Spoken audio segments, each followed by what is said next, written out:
This is Anarchast.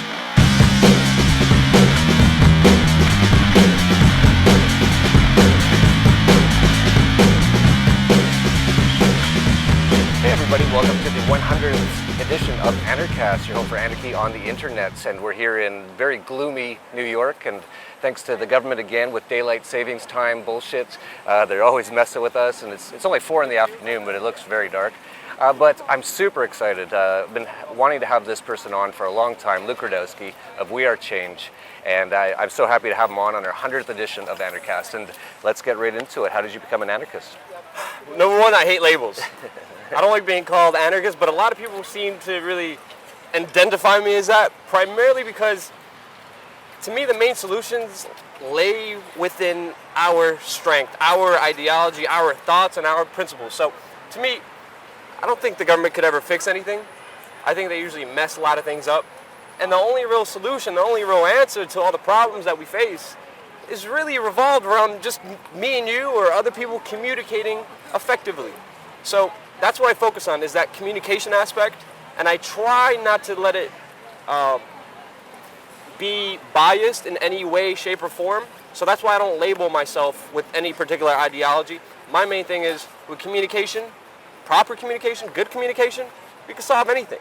But it's about knowing each other and talking to each other and not being afraid of each other to break those walls and those boundaries that the mainstream media and the elites created between us that make us hate each other when we're on the train looking at each other, just vengeful and angry and sad and miserable because we're living this daily life. But I'm going off in different tangents already. No, that's fine. You were just down in Chile, so you probably saw that not everywhere is like New York City. No, I mean, I love New York City and I hate New York City. There's things in this city that you will never find anywhere else in this world. There's people you will connect with. There's, you could just stand in the corner of Times Square and literally, I believe there was a statistic out that you meet at least, 1/5 of the world if you stand there your entire life. Something like that, which is just a block away. That potential, that energy, all these people here in this little, small, confined space, it leads to really ugly things, but it leads to really beautiful things. And it's really how you let it affect you. To me, it's a tough city, but it makes you different. It makes you, I think it makes you a better person. It gives you more experience, it gives you more knowledge, and it definitely gives you a tougher skin. Yeah, I can definitely see that. It is a tough town. It is. It's not an easy town to deal with. But it is interesting as well. Yeah. Like, it has such a history here. 100 years ago, this was a very different place. Yeah. A lot of people came from all over the world, as they still do today, and made a life for themselves. Unfortunately now, thanks to the government, it's a lot harder to make a life for yourself. And you hear that all the time in the taxis. Everyone's like, I have no money. The government's taking all the money. What was a taxi license now? $1 million? $1 million just to drive a taxi here in New York City. Like, how many rides would you have to do to make that up? Yeah. Like your whole life? Yeah, pretty much. Yeah, they put them, it's like a mortgage now. The taxi drivers here, I talk to many of them. I always like to talk to people when I'm here. You never know what story you're going to get. And most of the stories that I got that are most interesting just came from talking to random people. And most of the taxi drivers I talk to, they don't sleep. Like, they sleep in their car. They work 15-hour shifts each day, take a 5-hour nap, and go back to work. And they're forced to do that because they have all these loans to pay. And a lot of people, now what happens in the city, there's owners of the medallions that just have other workers work for them. Because, just sitting on that thing, the value of it is just going to go up exponentially. Yeah, and it's so sad whenever the government gets involved. I was just in Russia a few years ago, and it's a funny story. I was like looking around. There's no taxis in Moscow, none.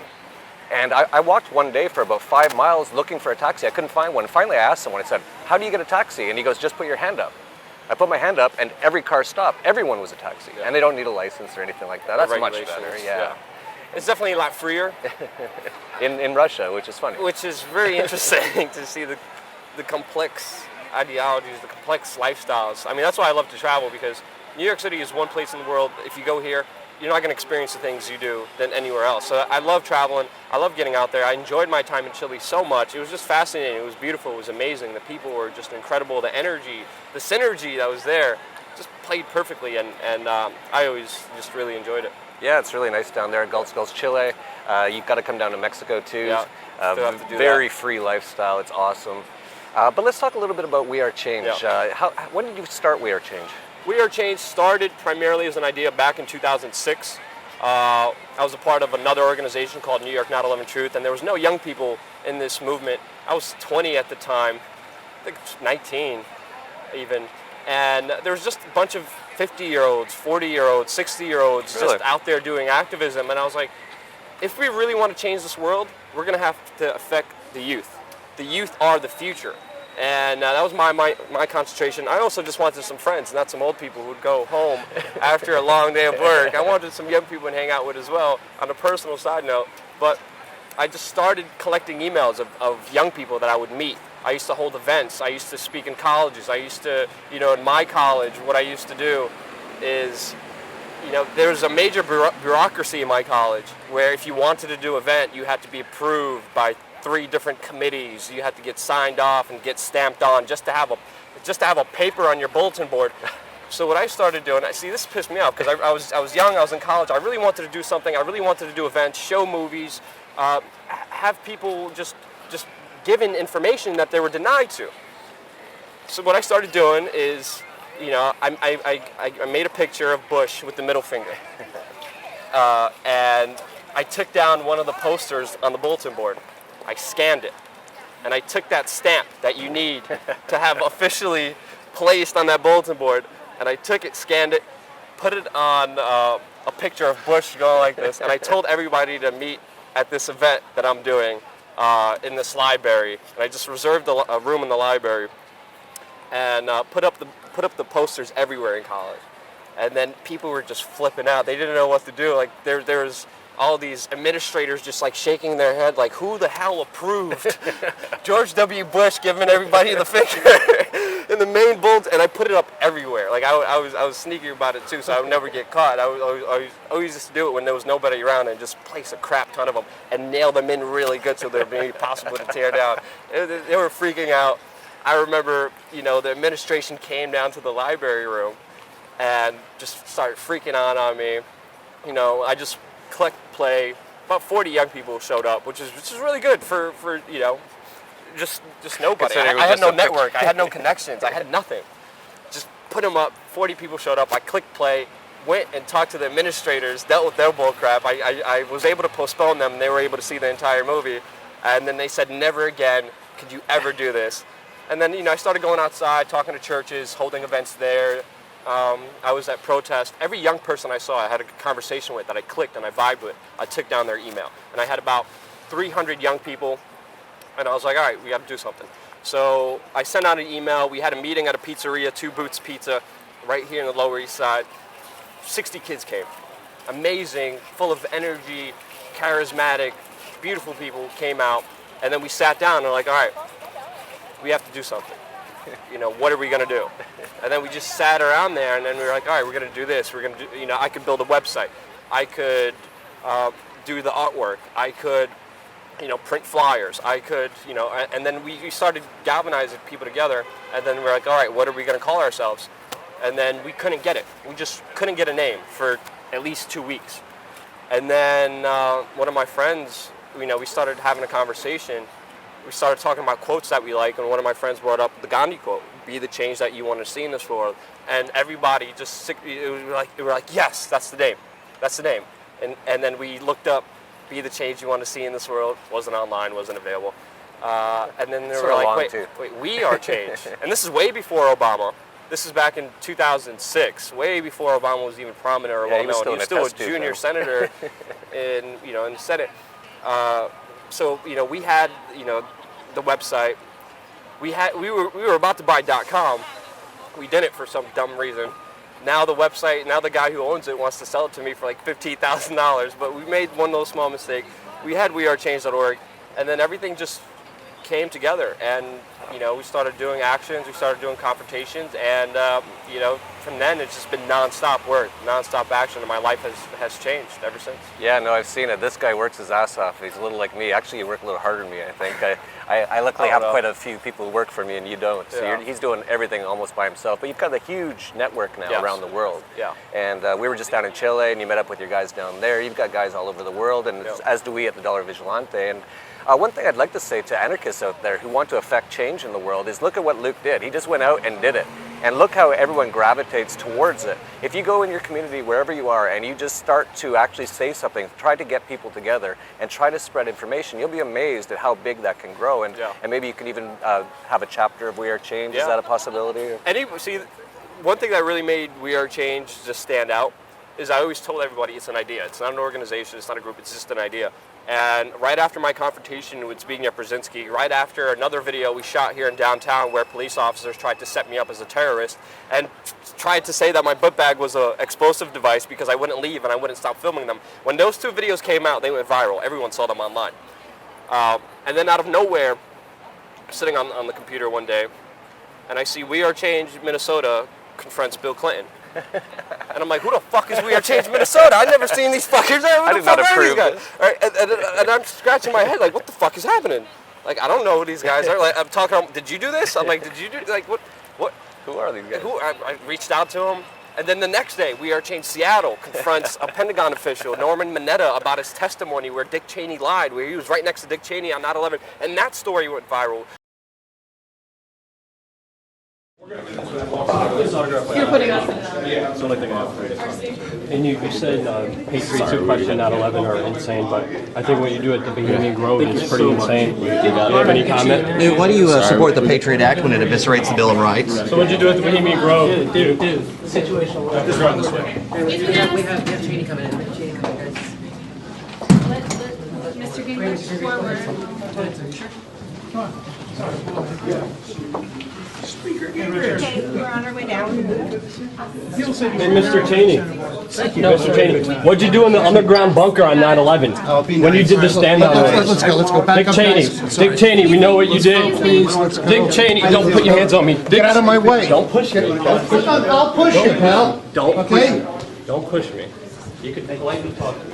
That's all you have to do. Are you being Mr. polite? Dick Cheney, we know what you did on 9/11 when you did the stand-down orders. Norman Mineta testified against you on the 9/11 Commission report. Mr. Cheney, we know what happened on 9/11. Everybody out there. When you got a bunch of small animals being released. Young Americans. We know what you did on 9/11 with your stand-down orders. You won't get away with it. If you knew that the plane was headed on Pentagon, Why'd you do the stand-down orders? Mr. Cheney, thank you for all you've done for our country. Thank you. You're a terrorist. Thank you. You're a terrorist. Thank you. Young Americans are free to love you. During the time that the airplane coming in to the Pentagon, there was a young man who would come in and say to the vice president, the plane is 50 miles out. The plane is 30 miles out. And when it got down to the plane is 10 miles out, the young man also said to the vice president, do the orders still stand? And the vice president turned and whipped his neck around and said, of course the orders still stand. Have you heard anything to the contrary? Well, at the time I didn't know what all that meant. And The flight you're referring to is the flight that came into the Pentagon. You had Bill Clinton talking about gay Republicans in the Bohemian Grove, and everyone in the mainstream media is talking about it. And they just started like, and I was just sitting there like, what the fuck just happened? What is going on here? And then I sat back and I was like, wait, this is beautiful. This is amazing. Yeah. People without permission, people without even, talking to me, people without even communicating with me, just said, you know what? I like what you're doing. I'm going to take it, and it's mine, and it's my city. I'm going to do what I want to it. And I was like, that's amazing. It is amazing. Beautiful. It is beautiful. And then, from Minnesota to Seattle to LA to South Africa to Santiago to, the biggest it got was 250 chapters all over the world. And that's when we were mostly focused on activism. That's when we were giving out flyers, DVDs, doing events. So we were encouraging people just to do that. Now there was a shift back in like 2008, 2009, where it's more video-based, more journalism-based, I gave out too many flyers here in New York City to know that it's not as effective as making a good video that people could share with their family to make them see things. I saw, it was just insane. I mean, we gave out almost 2 million flyers. I was at Ground Zero every single Saturday, standing out there with the asbestos in the air like a dumbass, thinking about it now. Every Saturday out in Ground Zero with like 30, 40,000 flyers, giving them out to people, giving out cost DVDs, quite a bit of money burning to DVDs. Costed a lot of money. Was it your but money people or supported it. No, people supported it. That's great. Like when we started We Are Change, the other group, there was some conflict, left us with nothing. They took the website, they took the emails, they took the funds, they took banners, they took DVDs, they took the DVD burners, and these guys says, we don't want anything to do with you because you talk about the Rothschilds, you talk about this plan for rule of the government, we don't like that, we just want to concentrate on 9/11 truth. I was like, fine. It was a little bit of a breakup. So what we did is we had meetings, and then all of us put in $1, $2 back in the day when we had nothing. No one knew We Are Change. We just had a crappy website. We didn't even have any videos up. We just put in $1 each. A group of just 20, 30 committed people came, put in money. We went to Staples, printed out flyers, and just gave them out. Folded them. They were hard as shit to fold. It was a pain in the butt. But there's a lot of, the credit is always kind of given to me.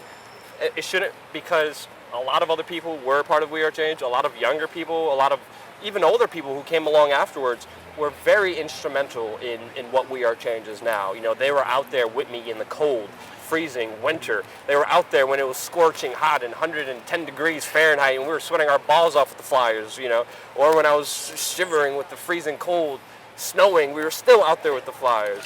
So we gave out 2 million of them, and only 2 people came back because of a flyer and joined the group. Only 2 out of 2 million? Everyone who joined the group either came through a personal contact, personal conversation without the flyers that I met and talked to before, or watching the YouTube videos. Huh. So then I'm sitting there, I'm like, why spend so much money? Why spend so much resources? After the videos came out, people started supporting us, they started donating money, and then we went straight to the printing shop. And just almost 2 million flyers. One year in 2005, we gave out 10,000 DVDs. Wow. DVDs, 40,000.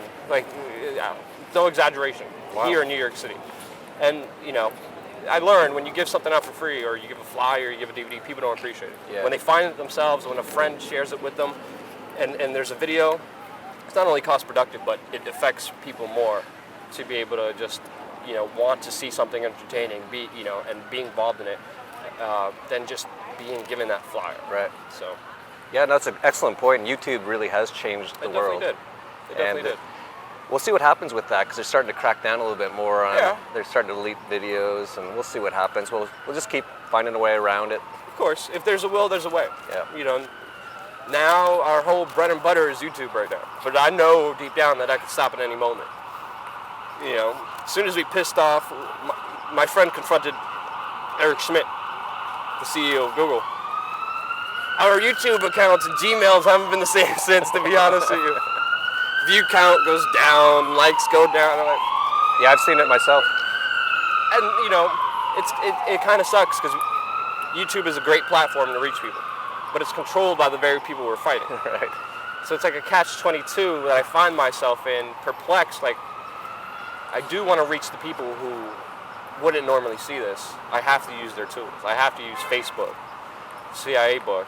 Yeah, it's funny because I don't know what you think about YouTube and Facebook. There is a lot of thought that it was sort of started somewhat by the CIA, and so the CIA funded it or something along those lines? No, I mean, I don't know. I can't confirm. Yeah, I think they're only speculations. Yes. I haven't confirmed that, but I have confirmed that Facebook and the government have worked very closely, and they get not only tax credits but funds and different projects and different money to operate. And Facebook just openly gives the NSA all the information for free.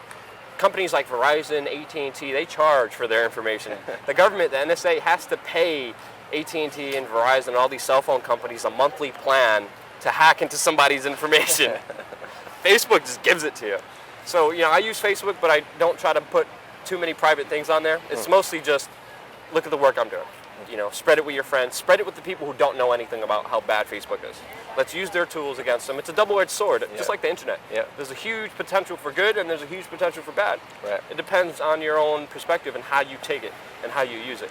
I'd rather be the one using it for good, even though the tools were kind of thrown down by the very people we're fighting. Yeah, it's a really funny thing. Yeah. So you really got started with 9/11 stuff. Pretty much. Are you still quite involved in that, or have you sort of moved on to It's more? difficult. It's really difficult to cover. We fought very strongly for first responders.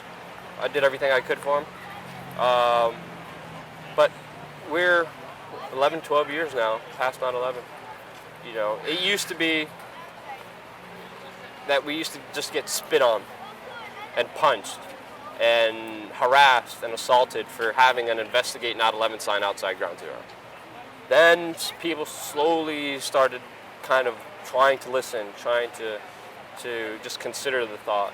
You know, then we, you know, reached a lot of people, and then, you know, there's polls that, you know, 1/3 of the country believed in 9/11 truth, and then, you know, it was difficult because a lot of the infighting, a lot of the rumors, a lot of the, you know, just stupid, petty drama crap really hurt this movement. And it separated a lot of people, and I feel like everybody went their own separate ways. It's really a shame, but really, you know, to me, the fight in the public court of opinion was won significantly compared to other events that happened throughout history, like Oklahoma and Waco, and you know, they didn't go out there as much. But now with 9/11, I think a lot of more people have questions than they ever did. I mean, it was difficult. I lived here right after 9/11. I was ready myself to go up and sign and fight for the U.S. military. I was still a teenager. I couldn't. They told me, no, you can't, son. Come back when you're 18. We'll sign you up. And I got stupid emails and letters, but luckily I woke up after that. But it was such a different way of life here. I mean, it was totally not accepted. Now you kind of see it differently. Now people are more willing to open themselves up to question things, and especially the government now. But again, we're 12 years past. Well, it's funny because this week you're going to Dallas to Yeah. talk about the JFK, the 50th anniversary Yeah. of his assassination by Lyndon B. Johnson and or whoever. Well, Whoever the powers may be. Yeah, whoever it was. But it wasn't that guy in the grassy, nor the guy in the library or whatever Yeah. they said it was. But that's so interesting because 50 years later, people are still talking about this stuff. So you can kind of imagine maybe 50 years from now, people will be talking still about 9/11. Probably. You know, most likely it's going to happen. And to me, the fight has always been not within the government, not asking the government to do anything, No. not signing a petition No. for the government to investigate their own crimes and their own malfeasance and how they lied, and they're not going to do that. No. You know, And people have to start to, I think it's happening. I think thanks to people like Yeah. you and so many other people, people are giving less credence to the government and the Yeah. media now. And they're saying, you know, if we don't really want believe to you. know what's going on, we have to look into it ourselves. exactly. And I think 9/11 is very important to make people question things. But I think 9/11 was done in such a confusing fashion that it's impossible to really exactly figure out what happened. You can only ask questions. And to me, the questions are so powerful that they lead you there. You know, so Oh, that's there's been so always many my things. And focus. actually, you were one of the people who woke me up to 9/11 because I watched Loose Change and you were involved in that video. And if you haven't seen it, you have to see it. It's an excellent piece of work. And yeah, I was sort of like you. I still regret this as well. It was around 2003, or maybe 2002.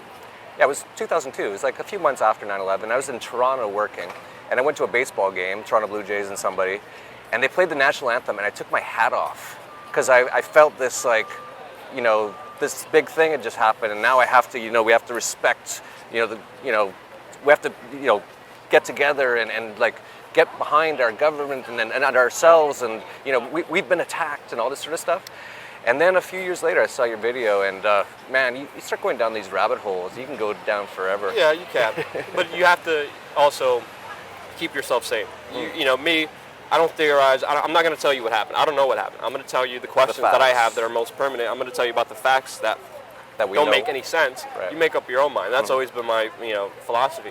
You try to force somebody into believing what you're believing, it's going to get ugly. You don't want to do that, ever. And I learned that with my family too, trying to get them to understand what's going on. But to me, questioning everything, communicating effectively, that is the real answer.